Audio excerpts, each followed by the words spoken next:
بسم الله والصلاة والسلام على رسول الله. اللهم صل وسلم وبارك على سيدنا محمد سيد الخلق المرسلين. السلام عليكم ورحمة الله وبركاته. إخوتي وأحبتي في الله، رب اشرح لي صدري ويسر لي أمري واحلل عقدة من لساني يفقه قولي. في معنا سؤال مهم لأحد الإخوة، أظن اسمه بلال، نعم هو من الداخل الفلسطيني، سأل سؤال مهم ويريد جواب على هذا السؤال. اسم نسمعه شو بيحكي، شو سأل، وأنا إن شاء الله سأجيب. لكن خلينا نعطي مقدمة على موضوع مهم جدا، ألا وهو الاستغفار.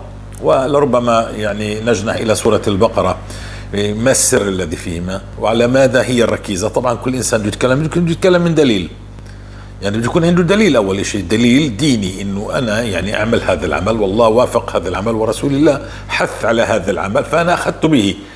نعم، فأنا أخذت به. يعني إذا تكلمنا عن الاستغفار، يعني الرسول عليه الصلاة والسلام يقول: من لزم الاستغفار جعل الله له من كل ضيق مخرجا ومن كل هم فرجا ورزقه من حيث لا يحتسب. نعم، هذا حديث لرسول الله صلى الله عليه وسلم. الآن نأتي إلى الآيات. نعم، يعني كمان لا تنسى إن العبد لا يحرم الرزق بذنب يصيبه.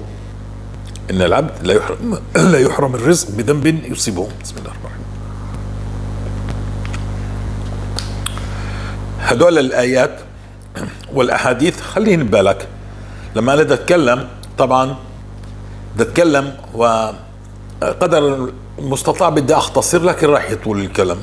عشان هيك ما سبق، والله ما سبق أن سمعنا أن هناك من تكلم عن الاستغفار تقريبا 900 حلقة، أكثر من 35 دقيقة كل حلقة، كلها فقط عن الاستغفار. وكنا تقريبا 500 حلقة فقط عن سورة البقرة. ما سبق. لو بدنا نفوت على جينيس دخلنا جينيس، موسوعة جينيس على هذه الأرقام الفلكية. والفضل يعود كله لله جل في علاه، وكأن الله يريد هذا الاستغفار في هذا الزمن. نحن أفردنا في هذه القناة هذا الكم الكبير من الكلام عن الاستغفار سورة البقرة.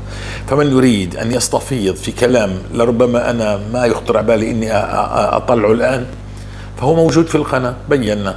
وهناك يعني آلاف القصص، نعم، دونت في التعليق، نحن نخرجها لكم في جروب اسمه جروب على التليجرام قصص المستغفرين. في هناك كمان روابط تسجيلات صوتية لهم، تسجيلات صوتية والتعليقات على هذا الجروب التليجرام. وهناك قناة فقط على الفيسبوك وعلى اليوتيوب هي فقط للقصص، يعني بتسمع فقط قصة، ما بتسمعني بتكلم. وهناك هذه القناة، هناك قنوات كثيرة هي تعمل معنا وهي منا، نعم، تتكلم عن بلغوا عني ولو آية، موضوع يختلف عن كل المواضيع التي سمعتها. أن نعيش الآية حتى نقطف ثمارها، يعني التطبيق. الآن هذه الجروبات كلها وهي مهمة جدا جدا. والإخوة أصحاب القصص الذين يعني عاشوا معنا بالاستغفار ولزم الاستغفار كما بينا، أو لزموا سورة البقرة كما بينت، كانت مرة أو 4 مرات، وما الفرق بين المرة والأربع مرات، وما الفرق بين إذا لزم الاستغفار ثم جمع الاستغفار مع سورة البقرة. كل التفاصيل الدقيقة هذه مهمة جدا أن تدونها لنا إذا سمحت. فهذا مهم للمتابع. ربما قصة، وهي ما ألهمني في الماضي، قصة عشتها وقطفت ثمارها، الآن ملايين من البشر يستغفرون، من المسلمين يستغفرون، والفضل يعود لله بسبب هذه القصة التي ألهمتني. فخرجت بقصتي بعد ذلك، ما الذي فتح الله به علي من إن الله قضى عني دين أكثر من يعني 80,000 دولار. طبعا هو الأمر كان تدريجي، وأمطر الله لي السماء، وكانت أبطل سحر. وهناك كمان كأنه أول عطاء كان 4,000 دولار، ثم بعد ذلك قضى الله عني الدين الذي جررته سنين طويلة. نعم، هذا الدين جريته سنين طويلة ما استطعت، بعت عقارات ولم ينتهي الدين، لأن الله يعاقب. والله لو بعت الدنيا لن يتغير حالك حتى تتوب. الإخوة الكرام، في صندوق الوصف يعني التعليق الأول ستكون كل هذه الروابط، فكل من عنده قصة عاشها ويشهد الله عليها أنها حق فليكتب قصته، والأفضل أنه يسجلها تسجيل صوتي تخرج بصوته. معي اليوم أنا كمان قصص، أحد الإخوة دونها كتابة وهي يعني عجب العجاب، والله كل يوم تأتي قصص عجب العجاب من فضل الله علينا ورحمة الله علينا لما نتوب، مش لما نستغفر ونحن مصرين او نصلي ونحن مصرين على هذا الذنب، الا بدخن ولا عنده قرض ربوي بده يجدد، ولا بالاعراس بيضل جالس في العرس تيخلص العرس، واللي يعني مش بيسقط واجب وبروح يعني يفر من العرس كما يفر من الموت، ولا بالاباحيات، ولا بذنوب الخلوات، ولا بالعري، ولا قطيعة الارحام، ولا بالديون، ولا بالهم. كل هذه يعني سبحان الله لا زلنا نصر ونصر، لكننا ظننا اننا نتبع السيئة حسنة فتمحوها، ولكن الشاهد انه لم يمحى شيء. الشاهد ان أمة في ذيل الأمم ونحن في ذيل المجتمع، وديون لا تنتهي، وأسحار لا تنتهي، وعيون وحسود وهم وكرب وتشريد وتقتيل وتجويع وقصف وسمي ما تشاء، وتسليط حكام وتسليط دفعات وتسليط أمور لا تنتهي. ليش؟ لأنك أنت مصر. أنا يعني قبل ما أختم الكلام إنه في صندوق الوصف التعليق الأول على اليوتيوب سيكون هذه القنوات، وكل واحد عنده قصة فليكتبها، وهي قد تلهم مليون واحد آخر، مليون شخص. نعم، قصة قد تلهم مليون. لما يعني ألهمت ملايين قصتي بفضل الله عندما لمست الاستغفار، وهناك اليوم ملايين من القصص. الآن بدنا نعود للموضوع. الموضوع هو هذا الدرس، يعني إن شاء الله لا أدري، هو يطول لأنه الكلام من القلب إلى القلب. نعم، هو مش بروتوكول أنا أقرأ عليكم اعمل كذا تفعل كذا. الزم الاستغفار أخي، إذا بدك تخلص من الموضوع الآن الزم الاستغفار بالليل والنهار، اترك ذنوبك وابحر يعني خليك ماشي في الاستغفار، اترك ذنوبك، غيبة نميمة سب. فإن أحدكم لا يلقي بالكلمة، يتكلم الكلمة لا يلقي لها بال، تهوي به في نار جهنم 70 خريف. كل اللي تعلمته عن الذنوب ارميه جنبا، ارميه. نعم، أنا بدك تعيش حياة طيبة كريمة وبدك تجد ضالتك، ارمي كل الذي فهمته عن الذنوب وخذ الجديد عن الذنوب. خذ الجديد عن الذنوب، والله ستسعد عندما تضع إصبعك على الجرح، ستجد العلاج الملائم له. أما إذا كنت تغطي لا أنا ما فيش أوجاع وأنت أوجاعك يعني لا تنتهي، فأنت حر، يا إما إنك بتعيش الحقيقة، يا إما بتضلك بالوهم. إحنا قلنا سنركز كلامنا إن شاء الله على أحاديث وآيات. فقلنا الحديث الأول ما كان الله من لزم الاستغفار جعل الله له من كل ضيق مخرجا، كل هم فرجا، ورزقه من حيث لا يحتسب. وإذا جنحت إلى سورة البقرة فقال رسول الله في الحديث الصحيح: اقرأوا البقرة فإن أخذوها بركة وتركها حسرة ولا تستطيعها البطلة. الآن هذا إذا بدك تعرف تعريف لغوي اللغة العربية أو هذا الحديث ستجد له معنى، لكن عندما تعيش الحديث يعني شو أقرأ، بدأت أقرأ البقرة وبدأت أكثر من بقرة، واليوم ومرت علي سنة ثم مرت علي سنتين، ثم زدت مثلا عدد قراءة البقرة أكثر من مرة إلى مرتين إلى 4 مرات، وعشت مراحل، عشت قراءتها من القرآن داخل البيت خارج البيت مثلا، عشت مراحل. أنا اليوم بدأت اليوم سورة البقرة، بعد شهر ماذا حدث، بعد سنة ماذا حدث، بعد 5 سنين ماذا حدث. نعم، عندنا أختنا المشرفة أختنا أم رفيدة يعني هي عاشت البقرة من 2006، من 2006 هي تقرأها يوميا، ونزلنا قصتها. بدناش استدلالات، ما بدنا، فقط بدنا ناخذ الأحاديث، بدنا ناخذ الأحاديث والآيات. طيب، ثم إن الآيات التي تقول: فقلت استغفروا ربكم إنه كان غفارا. شوف التفسير شيء والعيش، عندما تعيش الآية، عندما تعيش الآية ستجد شيء آخر. مش هذا القرآن يعني لكل صالح لكل زمان ومكان؟ فاقبل اخي الكريم، فان بدك تجادل الله يسهل عليك، روح جادل مين بدك، عيش بالذل الذي انت فيه وابقى فيه، ولن يغير الله لك شيء حتى تتوب. لن يغير الله لك شيء، وسيزداد العقاب ويزداد الامراض والتيه اكثر واكثر واكثر حتى تاتي الله صاغرا. ف عندما تعيش الآية مثلا استغفار، مثلا استغفرت 1000، طيب ماذا وجدتم؟ لربما الله فتح عليك واستغفرت ثاني شهر مثلا 5000، بعدين زدت وصلت 10,000، الله فتح عليك، والذين جاهدوا فينا لنهدينهم سبلنا، فالله فتح عليك وبدأت تستغفر، فكان هناك أشياء بدك إياها أنت في يعني أمور. يعني أنا أعتذر عندما أدخل في هذه المتاهة إني أنا أوضح لشخص جديد كل هذه، أختزل يعني 900 حلقة من الاستغفار بكلام لربما إني أجذبه ويأخذ بالاستغفار، وأضع له الدليل من الكتاب والسنة، ثم أبحر في أسئلة أجيب عليها. فشوي لازم يكون في هيك في تعريف كمان للقناة وكل شيء إن شاء الله، عشان إحنا ما جينا من فراغ بفضل الله. هذه قصص عشناها. يعني أعتذر، بدي أجمع حالي، يعني ما أنا ما فت على أجاوب على سؤال واحد لأنه في عدة أسئلة. الله جل في علاه يقول في محكم التنزيل في سورة الأنفال: ما كان الله ليعذبهم وأنت فيهم وما كان الله معذبهم وهم يستغفرون. شو معنى ما كان الله معذبهم وهم يستغفرون؟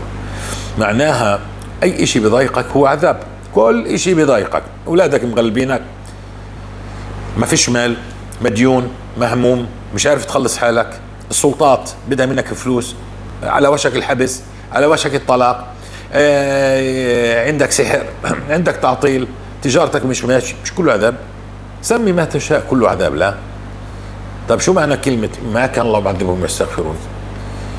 يعني هو استغفروا في الماضي ولا مستغفرين يعني مستمرين في الاستغفار؟ والرسول صلى الله عليه وسلم يقول لك من لزم، يعني لزم التصق بالاستغفار فهو بالليل والنهار استغفر. دعك ممن ينظر، من لا ما ضيع الأمة إلا الذين نظروا قالوا افعل كذا وكذا وهم لم يفعلوا ولم يروا حقيقة الاستغفار ماذا وجدوا. لأنه لربما أنا لزمت الاستغفار، لربما مثلا لزمت الاستغفار ولا زلت ساقط في الإباحيات فلم تأتي النتيجة، ثم استمريت بلزوم الاستغفار وتركت الإباحيات فأجت النتيجة. فهمت؟ عشان أفهمك اللي عاش لا يشبه من يعني دخل على معجم اللغة العربية وبدأ يفسر لك كلمات من هنا ومن هناك وقال الشيخ فلان وقال وقال وقال. لا، أنت عيش الاستغفار وقل لي ماذا وجدت. يعني ما شاء الله تبارك الله شيخ الإسلام ابن تيمية عندما قال كانت إذا أشكلت علي مسألة كنت أستغفر الله 1000 مرة. يعني أولى يزيد هن بيحبوش هاي كلمة، يعني ما حددنا ولا شيء. المهم فهو تكلم عن 1000 واحنا بنقول لك 30,000 وانا نتكلم زيد او نقص، بس خليك بال30 يعني من فوق هيك عالي، رقم عالي. وخير الدعاء هذا ماذا قاله ابن تيمية الاستغفار. طب ليش يا شيخنا؟ لأنه ابن تيمية عندما كان يدعو الله إذا أشكلت عليه مسألة ما استجاب الله له، عندما استغفر استجاب الله له، فقال خير الدعاء والاستغفار. طيب أنت أمور معطلة في حياتك عطلتها ذنوبك، عندما تستغفر الله فلن يعطل الله شيء. إذا بدك يعني سبحان الله، عشان أطلع لك فكرة صحيحة بده يصير الفيديو طويل ساعة. ما عندي مشكلة إني أجلس بفضل الله والفضل كل الله 3 ساعات أتكلم حتى تفهم الموضوع. الموضوع إن إذا خرجنا من دائرة التنظير إلى دائرة إني أعيش، يعني أنا اليوم بروح بتعلم قيادة سيارة، بيعلموني نظري جير كلاتش بنظري كلياته نظري، مقود بنظري، بطلع السيارة بعرفش وين المقود، ما بعرف وين المقود، نظري كله كان. لما بطلع على السيارة وبدي أسوق السيارة الحقيقية بتغير كل شيء معي. عندما يقولوا لي استحضر ذنب أو لا تستحضر ذنب، كله كلام، والله كله كلام. فعندما تأتي تستحضر الذنب ما بتستطيع تستحضره ولا تستحضر قلبك، وتضيع وتترك. ليش؟ لأنه الذي دلك على هذه الطريق ما عاشهاش. ثم ما فرق بين الذنب الذي بيننا وبين الله وبيننا وبين الناس. إذا سمينا الذنب بيننا وبين الله، خلينا نسمي السيئة بيننا وبين الناس عشان نبسط الأمور أكثر.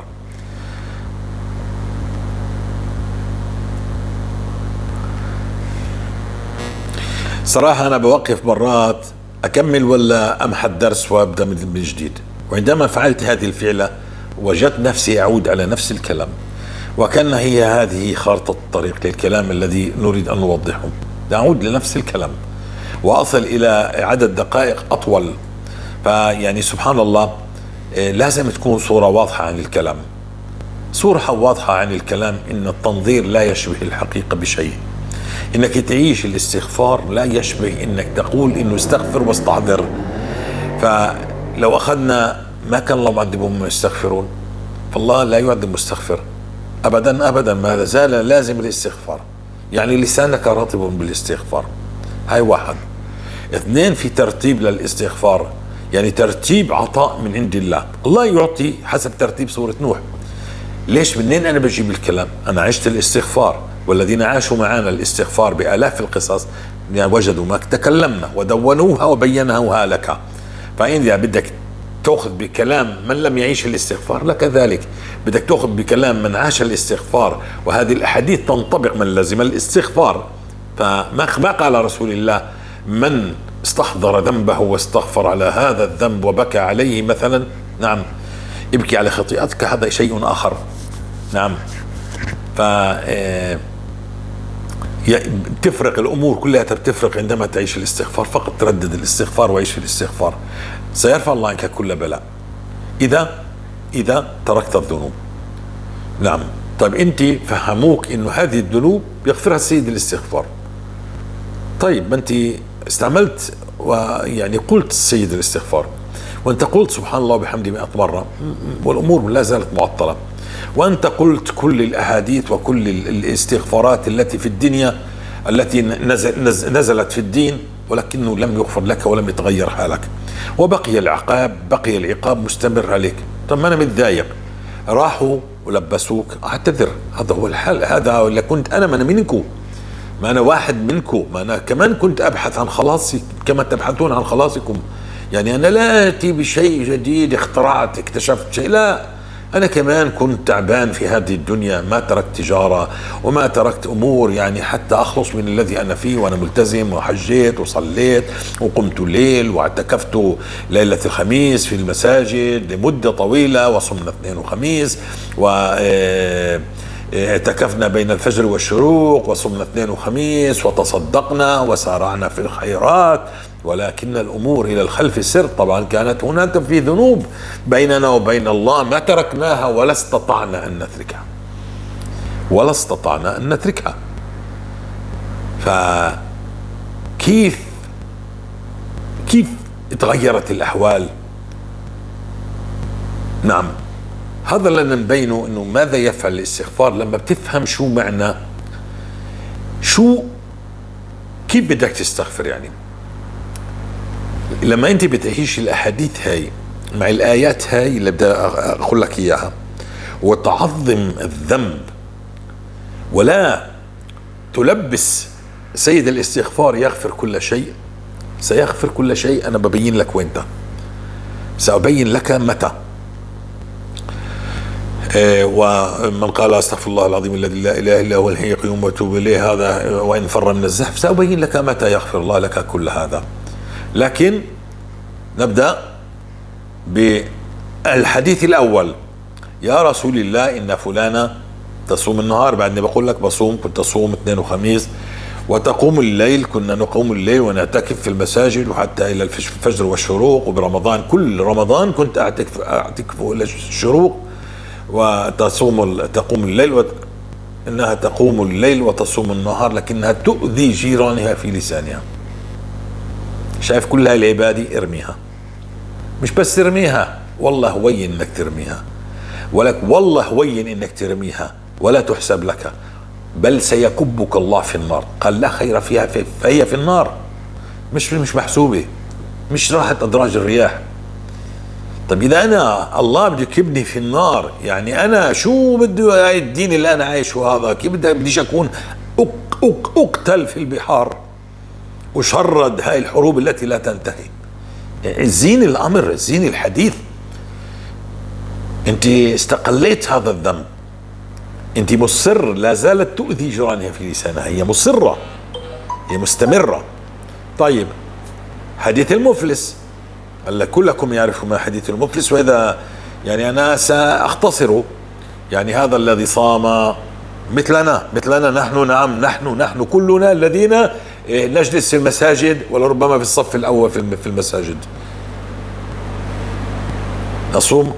إنه يعني المفلس الذي صام وصلى وحج وزكى وعمل من الخير ما عمل، خير كثير، نعم، والصدقات وكل شيء، لكنه ما انتهى عن الذنوب، لكنه سب هذا. رجعنا للسب، هاي الكلمة اللي بتقول عنه أجلكم الله هذا الحمار وهذا الكلب أجلكم الله وهذا النجس، بتقول هاي الكلمات عن أخوك المسلم.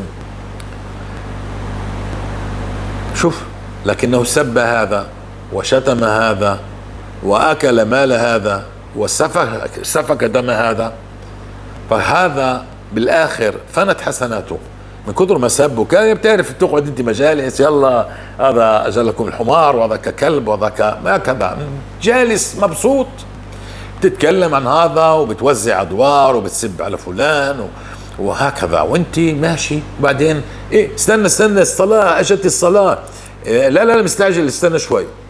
قاعد على مجالس الغيبة والنميمة واجت الصلاة، استعجلت تقيم الصلاة. ما هي الصلاة لا بده يكبها في وجهك ويكبك انت وصلاتك في النار. لما بتفهم هذا الحديث صحيح، افضل، مش فتوى، افضل انك تصلي في البيت ولا تركض على المسجد وانت في الغيبة والنميمة. هاي مش فتوى، عشان انت بتركض، عشان انت معظم الصلاة، لكن مش معظم الذنب هذا الذي سيكبك الله فيه في جهنم. لن يكبك الله اذا صليت في البيت. مش تصليش في البيت، يعني مش مقصود تصلي في البيت، لانك انت عظمت شيء ولم تعظم الذي اهلكك او اوداك الى جهنم، وهو سبب الديون والهم والكرب والتقتيل. وبعدين بتصير تقول اين الله؟ كل هذا التقتيل الذي يحدث في بلاد معينة، يا رب أين أنت؟ لماذا؟ هذول بيصلوا، هذول بيصوم، احنا نصلي بنصوم، نعم، لماذا يا رب كل هذا الذي نحن فيه؟ ما علموك انك تعظم الذنب؟ هذا الذنب يكون كالجبل الذي يجثم على القلب. هذه حقوق بشر، حقوق ناس لا تسقط، لا يسقطها ولا شيء يسقطها، بس ببين لك شو الذي يسقط عنك. لكنه سب هذا وشتم هذا وأكل مال هذا، فيؤتى يوم القيامة حتى توضع الموازين. المهم بالآخر تفنى حسناته ويطرح في النار. هذا المفلس اللي بصلي شيخ، يعني احنا بنقول مش يعني الإمام شيخ، يعني احنا شيوخ عاملين حالنا، نعم، يعني هذا اللي برايح جاي بنقول عليه على المسجد هذا الشيخ، لكنه لربما ماكل ميراث، لربما جاره بيحكيش معه، لربما سمي ما تشاء من غيبة، خلاف ذنوب الخلوات، الله أعلم شو فيه، الله أعلم كم من فيلم، كم من مسلسل، كم من تحليل بيحلل على الأخبار، تحليل كله شرك شرك شرك شرك. عندما تنسب كل الذي يدور لأمريكا ولا غير أمريكا شرك، اشرك، خليك اشرك، يحبط عملك على المباشرة. كل ما نطقت بكلمة أحبط عملك. عندما تنسب الذي يحدث لأمريكا ولا غير أمريكا ولا لروسيا ولا هذا، إن الله جل في علاه هو الذي يسلطهم علينا، كلاب لا يسلطها عليك حتى تتوب وتعود إلى الله. نعم، من سلط المرض عليك؟ كمان هن سلطوا عليك. من سلط عليك السكري والضغط، وسلط عليك ممنوع تاكل كذا وممنوع تاكل كذا، ثم بعدين صار في بطر أطراف؟ هم ولا الله؟ عشان تعرف لكن المشكلة والطامة الكبرى إنهم لبسوك الكذب الكبرى، إنك تحت البلاء. هذه أكبر كذبة في تاريخ 100 عام التي مضت. هنا نقترف كل أنواع الذنوب، كل أنواع الذنوب، من ربا، من غناء وطرب أفراح وتبذير، من عري وتكشف، قطيعة أرحام، سب وشتم وقذف وأكل حقوق وظلم، ويعني زنا ومغشي، وسمي ما تشاء، تفننا في كل شيء، وشرك بالليل والنهار، ننسب فضل الله علينا لأنفسنا ونزكي أنفسنا بأننا خير من الناس، وننسب العلم الذي وصلنا إليه لأنفسنا، إنما أوتيته على علم، وذاك الذي يظن إنه خير من الناس هذا الذي زكى نفسه، أو يعني عمل ما عمل إبليس أنا خير منه، وهكذا يحبط العمل ونحن مستمرين. وعندما تعبد الله وتقول لماذا يا ربي، يقول لك نحن في بلاء، اصبر اصبر، إن شاء الله هذا العام المقبل يكون عاما يغاث فيه الناس وفيه يعصرون. لكنه الغرب يعصرك أكثر وأكثر، يهلكك أكثر وأكثر، فيفتك السحر فيك أكثر، والدين أكثر، والأمراض أكثر، والعدو أكثر، وحاكمك أكثر، يفتك ويبطش بك أكثر وأكثر. من انطبقت عليك كل الأحاديث التي خرجتك أدخلتك النار، طبقت عليك كل الأحاديث التي أدخلتك النار وأنت لا زلتها. الذي يقف في الصف الأول لا ينتهي، لا ينتهي، لا ينتهي. بيئة المساجد فاسدة، بيئة المساجد بتخزي يا جماعة.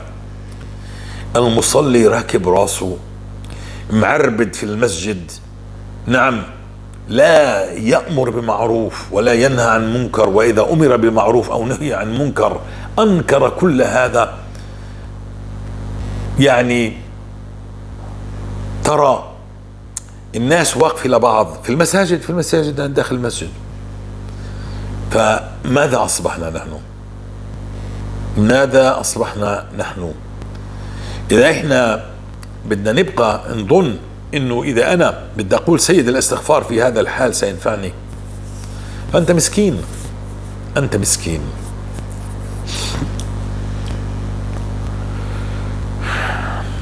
طيب، المولى عز وجل يقول أتبع السيئة حسنة تمحوها، لكن قل يا عبادي الذين أسرفوا على أنفسهم لا تقنطوا من رحمة الله إن الله يغفر الذنوب جميعا إنه هو الغفور الرحيم وأنيبوا إلى الله. هاي فاتتك، وأنيبوا يعني ارجع. نعم. أما من نهى النفس عن الهوى فإن الجنة هي المأوى. تنهى نفسك. نعم. يعني أنا إذا أطول الحديث عن، يعني ربما سؤال الأخ، و6 دقائق طويل سؤال الأخ إنه يسأل كيف بدنا نقنع الشباب، أو لماذا مثلا إنه الاستغفار 30,000 وسورة البقرة مثلا 4 مرات، وماذا تفعل وماذا يفعل وكل هذا، وكيف بدي أنا أفوت على موضوع إنه ألزم الاستغفار بالليل والنهار، كيف يعني، أو 4 مرات وهكذا، كيف، ليش، منين يعني، من أين يعني؟ ما الرسول صلى الله عليه وسلم قال اقرأوا البقرة فأطلقها والمجربات لها ما لها.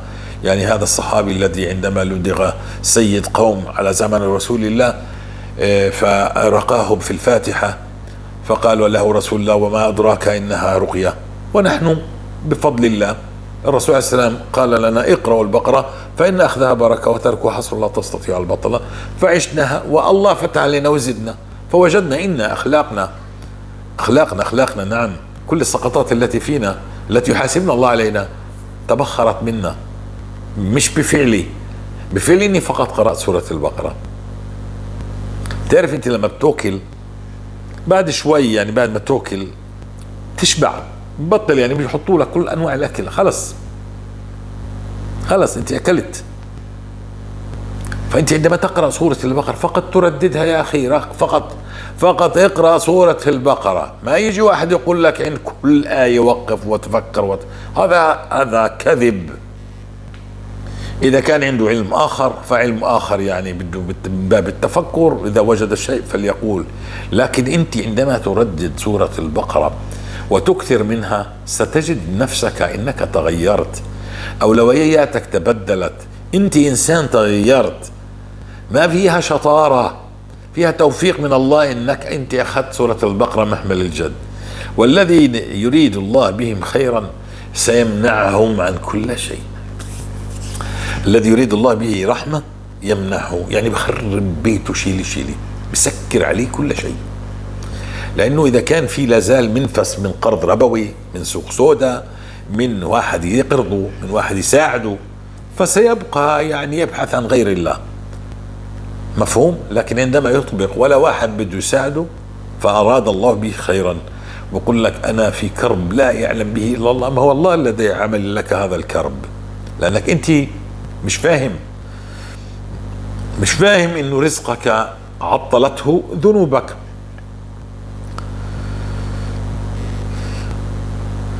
الآن بعتذر، يعني أنا بحاول أختصر الموضوع لأن الموضوع راح يطول، والسؤال يعني على كل حال إن شاء الله خير. لو فصلنا ما بين الذنب والسيئة، قل يا عبادي الذين أسرفوا على أنفسهم لا تقنطوا من رحمة الله إن الله يغفر الذنوب جميعا إنه هو الغفور الرحيم وأنيبوا إلى الله، يعني توب وارجع. طيب الذنب الذي بيني وبين الله، لو سمينا إنه الذنب الذي بيني وبين الله ربا، تأخير صلاة، 50 صلاة ما صليت ولا زكيت ولا حجيت ومتت بدون حج، لكني تبت اليوم ومتت قبل ما يجي موسم الحج مثلا، تبت لكني تبت خلصت، الله تاب علي فتبت، قبلت على الصلاة، بطلت أتكلم على الناس ولا سب الناس، خلص صلح ديني إن شاء الله أسبوعين، صلح ديني قبل ما أموت إن شاء الله أسبوعين. وين الصلاة؟ 50 سنة صلاة ما صليتش ولا زكيت ولا حجيت ولا قرأت مثلا القرآن ولا عملت ولا شيء من باب أي شيء بينك وبين الله، وكان عندك قروض ربوية وكان عندك سقطات بينك وبين الله، أنا بحكي هلا بينك وبين الله فقط، هذه كلها إن تبت وتاب الله عليك يعني قد يمحاها الله لك، وقد يكرمك بأن يبدلها سيئات بحسنات. لكن الذي بيننا وبين الناس لا تسقط، مش بقول لك لا تسقط بالتقادم، الحق لا يسقط بالتقادم، لا يسقط. إلي أنت يوما ما سرقت أرضي، زورت وثائق وأخذت أرضي، نعم، وأنا بقيت أعاني من قلة الحيلة وأنت عمال تتنعنف بالفلوس تبعتي، بهتني، سبيتني، شهرت فيي، طعنت فيي، شهدت علي شهادة زور، أدخلت لي السجن كلمة بكلمة، قلت عن فلانة الزانية وعرف زوجها إنها وهي بريئة من كل كلامك، لكن طلقها لسبب كلمتك، وتناثرت الأسرة كلها، كل واحد بديار بسبب كلمة أنت قلتها. يعني كل هذا الكلام عملته، أكلت حقوق، ظلمت، سفكت، كل هذه الأمور عملتها بحق ناس، الله ما بيسامحك، الله بيقول نسامحه،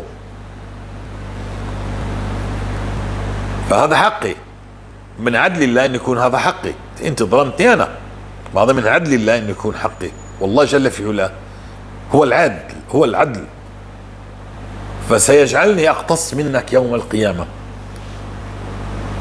فلا يسقط، فأنت المفلس ستفلس لكثر سبك، ولن ينفعك هنا سيد الاستغفار. الآن متى سينفعني سيد الاستغفار؟ طيب احنا بينا انه الذي بيننا وبين الناس لا يسقط، لكن الله جل في علاه سيوفقك ان شاء الله، عشان بدك رصيد يوم القيامة، بدك ترد حسنات. اول اشي بالذنوب انت اسأت الادب الى الله، انا سبيتك، لما انا سبيتك نعم هذا حق لك، بس انا اسأت الادب الى الله، لان الله جل في علاه قال لي لا تسب، فانا سبيت فتجرأت على الله، فعلي ان استغفر. سرقت، علي ان استغفر. هاي اول اشي، انا تعديت اوامر الله، وما امتثلت أوامر الله فأنا بدي أستغفر على هذا، مش بدي أقرأ قرآن، بدي أستغفر. هذا مش زي إني أقرأ قرآن لما أنا عمال أظلم فلان وأكل حقه وبالآخر أنا بصلي على الرسول عليه السلام. لا، أنت أسأت الأدب أولا لله، بدك تستغفر، تطلب المغفرة على هذا الذنب. هاي واحد، هذا الذنب، هذا الاستغفار سيحوله الله لك حسنات. طبعا ما احنا ما بين السيئة والحسنة، عشان يوم القيامة لما بتيجي بحديث المفلس يأخذ من حسناتك. فمن هذا الاستغفار سيأخذ، من هذا الاستغفار أول شيء طلبت المغفرة على كل ذنب اقترفته، فمن هذا الاستغفار سيأخذ منك، عشان بحديث المفلس ما تكونش مفلس، عشان ما لا يطرحك الله في جهنم، لا يطرحك الله في جهنم في حديث المفلس. طب احنا لازمنا الاستغفار. وما هي علامة المغفرة؟ ما هي علامة المغفرة؟ مين اللي بده يقول لي أين المغفرة؟ كيف بدي أعرف إذا غفر الله أو لم يغفر؟ يعني الله جل في علاه الآية واضحة جلية بسورة نوح، فقلت استغفروا ربكم إنه كان غفارا. متى يا ربي أنت غفارا؟ بيعطيك علامة يرسل السماء عليكم مدرارا. نعم، يرسل السماء عليكم مدرارا. هل هي حقيقة؟ 1,000,000% حقيقة. سترى المطر ينزل، إن شاء الله كنت في صحراء، إن شاء الله كنت في غار، سيأتي المطر. هذا وعد من وعود الله، ما فيش إشكال. يعني واستغفر ربكم إنه كان غفارا. طبعا التفسير لا يشبه الحقيقة، التفسير لا يشبه الحقيقة. والله جل في علاه يقول لك سنريهم آياتنا في الآفاق وفي أنفسهم حتى يتبين لهم أنه الحق. سنريهم تنتقل من العلم إلى العين، علم اليقين إلى عين اليقين. الله سيريك كل وعد وعده إذا أنت حققت شروط الوعد ولزمت الاستغفار. كما قال رسول الله من لزم الاستغفار جعل الله له من كل ضيق مخرجا ومن كل هم فرجا ورزقه من حيث لا يحتسب رزقه. فبنذهب الآن للرزق، إنه كان غفار يرسل السماء عليكم مدرارا ويمددكم بأموال وبنين ويجعل لكم جنات ويجعل لكم أنهارا. فالإكثار من الاستغفار بالليل والنهار يأتي بهذه الأرزاق. يأتي بالمطر أولا، ابتداء مغفرة، ثانيا مطر، ثالثا الرزق. والرزق يتنوع، منه زواج، منه مال، منه أرض، منه عقارات، منه راحة نفسية، منه كل أنواع الأموال. نعم، سيارة، رحلة، كل هاي أموال. طيب، هذه الآية ستتحقق معك بحذافيرها فتعرف أن الله قد غفر لك. أيوة، هنا إحنا وصلنا لهنا، لهي النقطة. عندما يغفر الله لك أبشر أخي الكريم، أبشر يا أخي الكريم، لأن الله قد غفر لك. وأنت عرفت أن ذنوبك يحاسبك الله عليها، صغيرها وكبيرها، جلها ودقها كلها، فأنت انتهيت خلاص. لكني الآن غلطت، تشحنت أنا وأنت هيك على موضوع، الآن ممكن أني أستحضر هذا الذنب، مش 100,000 ذنب، وأستغفر الله بسيد الاستغفار سيغفر الله لي. قد يحصل أمر هكذا بينك وبين والديك، أخوك، زوجتك، الناس بالشارع، في الدكان، في العمل، شحناء، إشي عملته، غلبك شيطانك مثلا وعملت شيء غلط. نعم، هنا سيدخل سيد الاستغفار، وسيدخل سبحان الله بحمده 100 مرة، وسيدخل كل الأحاديث التي قلتها قالها رسول الله. فهمت؟ وعندما تنتهي من الشرك الذي بيناه، نعم، يا عبدي لئن جئتني بقراب الأرض خطايا وجئتني لا تشرك بي شيئا غفرت لك ولا أبالي. جئت خطايا تخص الله، مش الناس لا يسقط ولا شيء ولا شيء. فيش تضارب. حديث المفلس، حديث يا رسول الله أنها تصوم النهار وتقوم الليل. نعم، وهناك ذنوب الخلوات قد تأتي بذنوب خلوات. طبعا ذنوب الخلوات يؤتى برجال يوم القيامة له من الأعمال كجبال تهامة، يعني بمعنى الحديث، فيجعلها الله هباء منثورا. قالوا لما يا رسول الله؟ قال إنه كان إذا خلا في محارم الله انتهكها، يعني ذنوب، أفلام ساقطة، ذنوب، كل إشي بالخلوة لا يعلم، يعني مخبي عن الناس. نعم، هذه ذنوب الخلوات التي تخبيها عن الناس وتظن أن الله لا يراها، هذه ستجعل من أعمالك هباء منثورا. فلما إحنا بنعظم هذه الأحاديث وبدنا نعيش حياة صحيحة، يعني أنا ما فيش حدا حوالي، جالس أنا وحدي، لا أقتحم هذا الموبايل بفيلم ساقط، ولا أحدث فلانا، ولا أنتهك بيوت الناس. كيف؟ سورة البقرة ستشلحك هذه السقطات وترتب أولوياتك. بس الطريق بينا، بدك تفوت بدنا نسمع قصة والدرس طال، والاستغفار عندما تبدأ هذا الحديث، عندما يغفر الله لك ويأتي مطر الاستغفار ويفتح الله عليك، بعد مطر الاستغفار سيفتح الله عليك ويمددكم بأموال.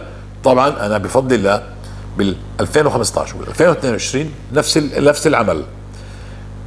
بشهر 6 2015 وال 2022 بشهر 6 نزل مطر الاستغفار، إنه مش معهود مطر الاستغفار. ثم بعد ذلك في 2015 و 2022 جاء نفس المبلغ $4000 و$4000، نفس المبلغ بال 2015 وال 2022. نعم بال 2000 فهذا التدريج يعني كان يعني لربما 3-4 أسابيع جاء المطر، أسبوعين بعديه 3، لا أدري صراحة، مش متذكر بالضبط، لكن هكذا تقريبا جاء $4000. وبعد ذلك الله قضى عني ديون. طبعا الله يربط، بس الآن الضغط الذي علي يربطه الله. فهمت كيف؟ يعني إذا الله أخر عليك، وأنا قلت بعد 6 أشهر، هذه ال4 أشهر مربوط على قلبك، ولا أنت مديون له ساكت ولا بفتح ثمه وهو بقول لك عمهلك عمهلك. فهمت؟ خلاص أنت فتت، لا يعذبك الله، فتت على هذا عندما أمطرك الله لا يعذبك الله. بدأت، فهمت؟ بدأت تقطف الثمار. ولما بتغلط غلطة بتقول، لكن ما بيننا وبين الناس لا يسقط. فاهم؟ لا يسقط. بدك تتبع السيئة حسنة، فتكثر من الاستغفار عشان يكون عندك رصيد يوم القيامة. مش معناها اني انا بدي اسب الناس واستغفر. الاصرار من الكبائر، والكبائر يعني اما يغفر الله واما لا يغفر، لانه انا تجرأت على الله. انت مش عامل حساب لله، انت مش موقر الله، مش معظم الله. مفهوم؟ انت مصر على معصية. في فرق بين انك انت تكذب وتضلك تكذب، تحكي وتضلك تحكي، يعني انت مصر، يعني ولك يا اخي حرام، يا زلمه حرام ولا مش حرام، هكذا انت مستمر. يعني انت ما انت معظم هذا الامر، انك انت عمال تقترف ذنب. لما بتصير يعظم الذنب في عينك، ابشر ابشر.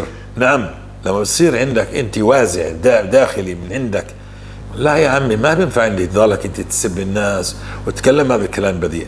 لكن الله جل في علاه مع سورة البقرة شو بدي اقول لك، كالجوعان الذي اكل وشبع. مع سورة البقرة هذا الذي لسان بذيء، يعني اخلاقك، سورة البقرة ستربيك من جديد بفضل الله، ستكسبك صفة جديدة. سورة البقرة سورة صفة الإنسان الخلوق التقي النقي. اليوم هذا قميص عليه وسخ وسخ وسخ وسخ وسخ،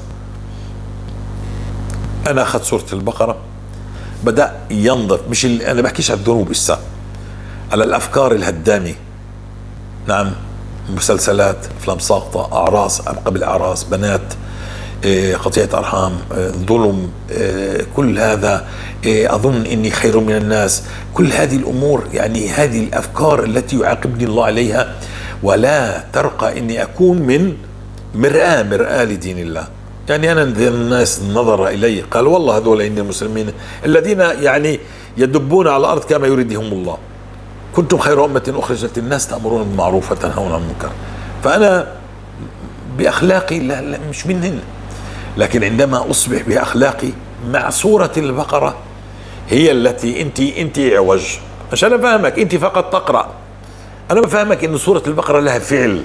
أنت تقرأ وهي أنت أعوج، فبتبدأ تقوم فيك، أنت بتشد لهنا، أنت بتفكر بدك أكبر متجر وأنت يكون أفضل واحد، وأنت كل شيء أنت تظنه، وسورة البقرة ستغلبك وتذهب كل تفكيرك هذا أدراج الرياح، وتأخذك إلى رضاك، أنت راضي ورضوان من الله وأمور انتقلت إلى عالم آخر، ستنقلك إلى عالم آخر. نعم، بهذه الأحرف التي تقرأها هي مش فقط حسنات، الدنيا مش فقط حسنات. نعم، فكيف يستقيم أمري على مراد الله؟ سورة البقرة. انت بدك تيجي بالتنظير تقول لي كل القرآن خير. نعم، ما قلناش ان مش كل الرسول عليه السلام الذي يعني نبهني لأمر سورة البقرة. فإذا بتقول لي من أين لك الدليل، بقول لك الرسول عليه السلام قال اقرأوا البقرة فإن أخذها بركة وتركها حسرة. يعني إذا أنا بضلني ساقط بأخلاقيات الزفت، أسب الناس وحسود وحقود وغيري وغل وأمكر وبدي أكون أنا أكبر الناس جاها وسلطانا ومالا، ما بهمني حلال ولا حرام. عندما أخذت سورة البقرة بطلت أتحصر، ما لا أريد كل هذا، لأنه هذا شيطان يأمركم بالفحشاء ونفس أمارة بالسوء. فبدأت أنت تستقيم على أمر الله، تقومك سورة البقرة على أمر الله، بدأت تفهم مفهوم الرزق، تفهم مراد الله، ترضى بما قسم الله لك وأنت راضي. يا جماعة الكلام مش إني أنا هيك بدي أمثل إني برضى، أنا مش بدي أمثل إني أنا عايش مكيف وأنا بفافي. لا يا جماعة، مش هيك الكلام إني عن جد أنا أقسم بالله العلي العظيم إني أنا راضي كل رضا عن الله جل في علاه، وأقسم بالله أن الله حقق لي كل حديث لرسول الله تقرأه إذا دعوت به استجاب. يعني أنا بدك تقول لي ردد دعاء ذنون ولا يأتي منه شيء، ورددنا من لم يأتي شيء. اقرأ سورة ياسين وهي لما قرأت له فلم يأتي منها شيء، واقرأ الواقعة ولم يأتي منها شيء. أنا صحيح هذه، لكن عندنا لزمنا الاستغفار والتوبة والرجوع كما أراد الله جل في علاه، والفضل كله لله، التوفيق من الله. وسورة البقرة التي قومت الأخلاق وقومت الفهم وقومت كل شيء فينا، والفضل كل لله. وإذا تابعت الحديث وتركها حسرة ولا تستطيعها البطلة. نعم، العلماء دونوا إن البطل هم السحرة، لكن أنا أقول لك أكثر من هيك بكثير. كل شيء باطل، خزعبلات موجودة مزروعة برأسك ستتبخر من رأسك. اللي بيعيش مش زي الذي يقرأ. مفهوم؟ عندما تعيش الآية. نعم، لما بتتعلم تصلح سيارات بعدك قاعد على اللوح على السبورة وبكتبوا لك، مش مثل ما تروح على السيارة وتفتح غطاء الموتور وتبدأ تبحث أين المروحة وأين المواسير وتسمي ما تشاء من الموتور والجير والكلاتش وكل هاي الأشياء. فبتصير تبحث وتصير تشوف وهي نعم، وأين البرغي الفلاني وأين، فيختلف. وهيك عندما تعيش الاستغفار أو تعيش سورة البقرة بتصير تعرف شو معنى كلمة استغفار. كيف استغفرت، كيف فتح الله عليك، كيف قرأت سورة البقرة كيف فتح الله عليك، ماذا فتح، ماذا غير فيك، متى جاء الفتح، متى التغيير. سورة البقرة من أول أسبوع، لأني أنا أخذت 4 مرات من باب الله فتح علي وحببني فيها وبدأت أقرأ فيها، تغيرت أولوياتي. والله يا جماعة، يا جماعة، هذا السب والشتم الذي بالشارع انتهى. الشارع الذي كنت أراه كأنه صواريخ تأتي علي السيارات انتهى. الموضوع كبير جدا. الموضوع كلما زدت في قراءة سورة البقرة كلما زاد عطاء الله. مش الله جل في علاه قال والذين جاهدوا فينا لنهدينهم سبلنا. نعم، فاقرأوا البقرة مطلقة، ومن لزم الاستغفار كمان مطلق. لزم يعني أكثر، والذاكرين الله كثيرا، ألا يزال لسانك رطبا بذكر الله. نعم. تتجافى جنوبهم عن المضاجع خوفا وطمعا، يعني والمستغفرين بالأسحار، وكل هذا يعني يدل على الكثرة. فالاستغفار قضى الله به عني كل ديوني، وشفاني من كل أمراضي، أغلب أمراضي شفاني الله عليه. نعم. وقضى كل ديوني وعيشني الحياة الرغد التي وعدها في سورة نوح وسورة البقرة. هذا الفتح الذي تراه من إنه في هناك تقريبا 1200 حلقة تتكلم فقط عن سورة البقرة والاستغفار، هذا فتح من عند الله، وهو من عند الله بفضل سورة البقرة. نعم. والفضل يعود كله لله، وهذا كلام الله جل في علاه.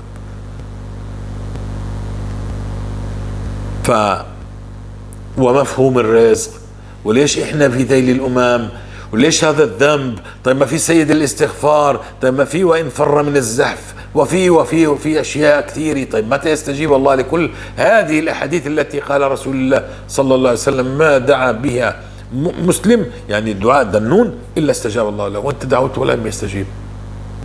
بعد أن ينزل عليك مطر الاستغفار، أبشر أخي الكريم، بعد أن تتوب ولا تصر على ذنب، بعد أن تعظم الذنوب، بعد أن تعظم الله جل في علاه، بعد أن تخاف الله. والمخافة هي عطاء من عند الله. بسورة البقرة ثوب طلع، يعني سورة البقرة، يعني تخيل عندك أنت تنظر هنا إلى نقطة كذا وكأنها دمل صغير، يعني مش شايف أبعادها. عندما أخذ سورة البقرة تكشف أنه مرض كبير جدا متفشي في جسمك. عندما أخذت اتضحت صورة الأمة كلها معك، صورتك أنت. ليش أنت هذا التعطيل؟ ليش هذه الذنوب؟ ليش هذه الأمور؟ لماذا لا يستجيب الله؟ لماذا يعني كل هذا العذاب؟ لماذا هذا تشتيت لماذا هذه الأسحار مسلطة علينا؟ لماذا لا ينتهي الديون؟ لا تنتهي الهموم؟ لماذا نحن أمة الإسلام في ذيل الأمم؟ لماذا ندعو على العدو ويزداد قوة وازدهارا ونزداد سورة البقرة بتوضح لك الصورة هكذا مجهر على كل شيء، يؤتيك الله فيها البصيرة ويؤتيك معها الحكمة. كيف الحل؟ كيف يكون الحل؟ لو علمتك الحل 1000 سنة لن تأخذ به، لكن إذا أخذت سورة البقرة سيعطيك الله الحل الذي أقوله. أنا قاعد أعطيك مفاتيح أنك تبدأ هكذا، والأمر كله عند الله، كله عند الله. الله جل في علاه إذا سألته إن الله يفتح عليك في سورة البقرة وآتاكم من كل ما سألتموه سيفتح الله عليك. هل يترك الدين ونأخذ سورة البقرة والاستغفار؟ احنا ما قلنا هذا الكلام. عماد الدين الصلاة، لكن الصلاة التي فيها أخلاق، الصلاة لا تنتهي بالتسليم، الصلاة لا تنتهي بالركض على المسجد وانت مسكر الشارع، الصلاة لا تنتهي بالصلاة انت رايح على صلاة الفجر وانت انسان سيء الخلق يخشاك الناس لشرك، والرسول عليه السلام قال عن أمثالك من خشيه الناس لشره فليتبوأ مقعده من النار. الصلاة ليست الصلاة لمن النمام الذي قال عنه رسول الله لا يدخل الجنة نمام. مش هذه الصلاة التي يريدها الله جل في علاه. هذه الصلاة التي قال عنها لا أنت تؤديها الآن، تركض على المساجد وضيعت كل حقوق الناس وأكلت حقوق الناس. قال عنها فخلف من بعدهم خلف أضاعوا الصلاة واتبعوا الشهوات فسوف يلقون غيا. بالضبط اليوم جلسنا مجلس كله غيبة ونميمة. طيب هاي فسد هذا وهذا، تكلم عن هذا وهذا وهذا وهذا وهذا وهذا، ما إلى متى؟ طب أنا إلى متى أنا سأعبد الله؟ لازم يعني أنا فلان بيحكي علي وفلان أخذ لي حقي وفلان وفلان وفلان. طيب أنا ما بقدرش أخلص حقي من 100,000 واحد، فلان وفلان وفلان وفلان. الآن القصف قاعد على بلد معين مثلا، أنا ما بدي أسمي المسميات. طبعا كيف بدي أخلص؟ ما قال لك كيف بتخلص، ما الله جل في علاه قال لك كيف بتخلص. أنت بدكاش تخلص، انت بدك تنسب الامر لغير الله والله يعاقبك عليه. طيب ليش يا ربي بخليه ينتقوا يقصفوا عليه؟ لانك تشرك بالليل والنهار، لانك تسيء الادب الى الله، لانك انت مش عارف انه الذي سلطهم الله هو عليك هو الله. طيب كيف؟ طيب مش كان عندنا قوم يونس لما تابوا رفع الله عنهم العقاب؟ يلا يا عرب وين العرب؟ ليش بتقولوا وين العرب؟ قل وأين الله؟ يعني أين الله من باب إنه يعني أنا يا ربي أما الخلل، ليش أنام لا أستجاب؟ طب ما كان عندنا قصص لا تنتهي من المستغفرين الذين ضرب عليهم الزلزال وبالحروب ونجوا وخرجوا وفي يعني حتى قصة من السودان، نعيم أو الأخت جالسة بقصر وجناين ما شاء الله. أنا أعتذر للأخ بلال إن ما السلام عليكم ورحمة الله وبركاته. شو الأخبار؟ كيف حالك؟ كيف أنتي؟ كيف الصحة؟ الله يحفظك ويرضى عنك يا مشرف. بلغوا عني ولو آية على الاستغفار وسورة البقرة للجروب. بارك الله فيكم وعلى جهودكم وعلى البقرة وعلى الاستغفار وعلى الكلام الطيب وعلى الكلام الجميل. في هيك إلي صحاب هيك مهمومين يأسانين حزنانين تعبانين وبيشتغلوا 24 ساعة وبدي يتجوزوا وبدي ايش تنصحوهن يعملوا كل اليوم؟ هن بيشتغلوا وبيصلوا وبيصوموا وبيقروا قرآن وبيتعلموا قرآن وبيحفظوا قرآن وبيشدوا الرحال إلى المسجد الأقصى المبارك كتير وبيطلعوا العمرة. شو بتنصحوهن؟ يعني شو بتنصحوهن؟ تبقى هيك تسجل رسالة هيك منيحة تقول لهم إنه يصلوا على النبي يستغفروا إيش ربنا.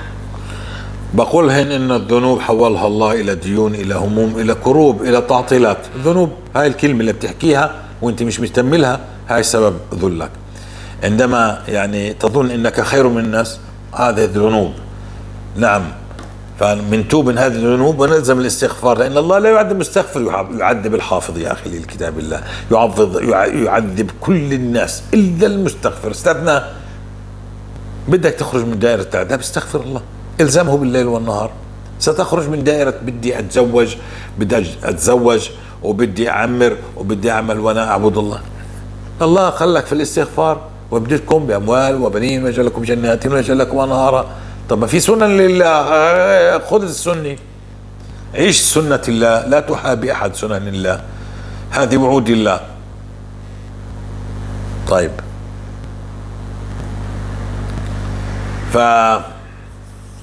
أنا لازم أنزل درس آخر في هذا الموضوع إن شاء الله، أحاول أختصره.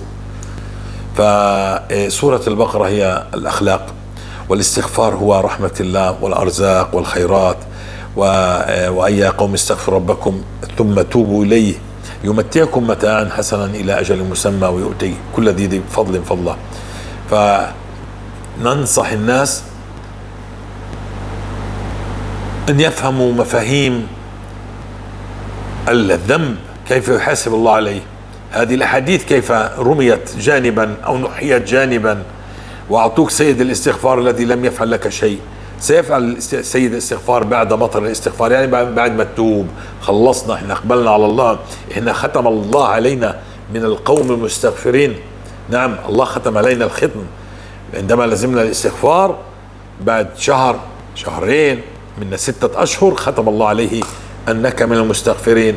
أبشر بسيد الاستغفار، أبشر في كل دعاء، أبشر في كل عطاء من عند الله. وعده للمستغفرين، وعده للمصلين، وعده لقائمين الليل، وعدهم. نعم، تابوا آمنوا وأصلحوا. إلا من تاب وآمن وعمل عملا صالحا ثم اهتدى. نعم، تاب وآمن وعمل عملا صالحا، مش عمل عملا صالحا. ولا مرة كانت عمل عملا صالحا، إلا دائما فيها توبة.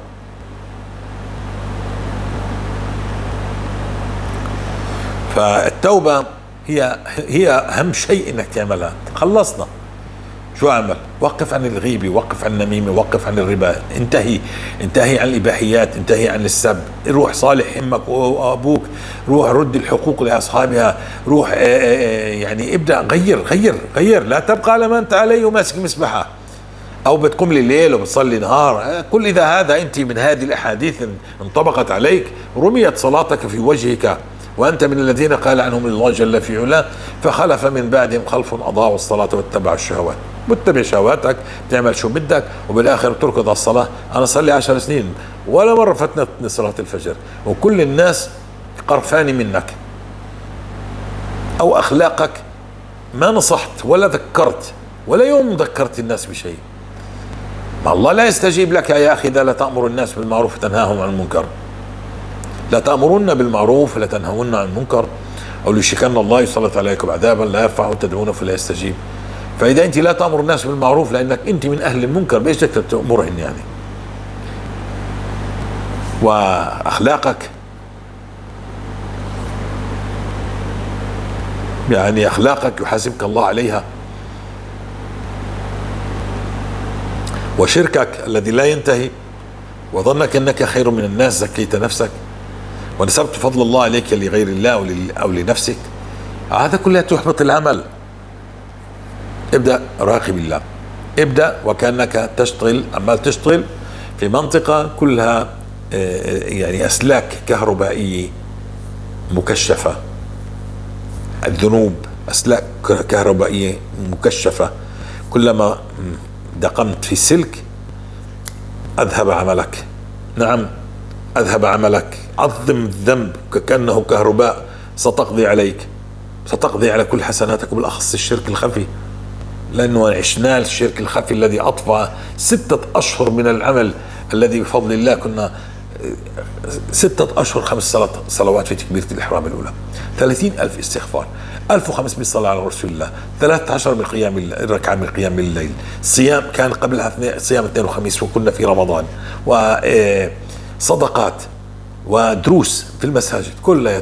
فقط عندما قلت من أين لك يا أبو أحمد هذا؟ اجتهادي. أذهب الله كل شيء، أطفأها، ما كان فيه، خلص انتهى الموضوع. عدنا أدراجنا بانتكاسة سنين طويلة من 2015 إلى 28/9/2019 حتى أخذت سورة البقرة. ما أخذتش الاستغفار أخذته ب 2022 مرة أخرى. يعني دروس طويلة، لازم شرح مفصل. ليش؟ لأنه في من يدلك على، يعني أنا مش بكتشف شيء بقول لك إنك اعمل كذا وكذا ستجد كذا، لا، هنا في عندك تيارات، في عندك فكر، في عندك من يأتي ويقول لك لم يثبت، يطعن في كل ما تقول وهكذا. فأنا لازم أبين لك إن كلامي من قال الله وقال رسول الله، لكن الذي لم يعيش الحديث ما فهم شو معنى الحديث، ما فهم شو بده يجي من الحديث. مفهوم؟ عندما تعيش الحديث ستجد كل حرف نطقنا به. طيب أنا إن شاء الله سأنهي هنا وأعيد، يعني أحاول أختصر جوابي للأخ الشاب الذي سأل هذا السؤال، لأنه في قصص لازم أنزلها. كما قلنا في صندوق الوصف سيكون جروبات للقصص، والإخوة الذين عندهم قصص فليكتبوا قصصهم. أعتذر على الإطالة لأنه هذا كل شيء بتدلوا على ندل الناس عليه وضوح تام حتى يعني يتشبع، يعني يأخذ فكرة كاملة.